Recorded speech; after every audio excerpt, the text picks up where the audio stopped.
అతి త్వరలో ఏదో విపత్తి రాబోతుంది. మీరు కనుక ఈ కేరళ ఇన్సిడెంట్స్ని అబ్జర్వ్ చేసినట్లయితే చేపలన్నీ తురుముతున్నట్టు బయటికి వచ్చేస్తున్నాయి.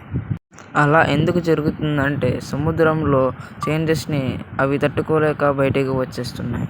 అండ్ ఏదో జరగబోతుందని నేను ఎందుకు అంటున్నానంటే ఇదే యాంగ్లర్ ఫిష్. ఇది సముద్ర వేల అడుగుల లోతులో ఉంటుంది. ఇది ఎట్టి పరిస్థితుల్లో బయటికి రాదు. కానీ ఇది రీసెంట్గా పైకి వచ్చింది. అంతేకాకుండా వందల వీల్స్ చచ్చిపోయి ఒడ్డుకు కొట్టుకొస్తున్నాయి. అండ్ వాటర్ ట్రయాంగిల్ షేప్స్లో ఇలా డిఫరెంట్ ఇన్సిడెంట్స్ జరుగుతున్నాయి. అండ్ ఈ ఫిష్ గురించి మీరు వినే ఉంటారు. దీని పేరు వచ్చేసి ఓర్ ఫిష్. అండ్ దీన్ని నెట్లో కొడితే డూమ్స్డే ఫిష్ అని వస్తుంది. అందరూ అనుకుంటున్నట్టు దీనికి సూపర్ పవర్స్ ఏమీ లేవు. కానీ ఇది డిఫరెంట్ ప్లేసెస్లో కనిపించిన ప్రతిసారి ఏదో విపత్తు రావడం జరిగింది.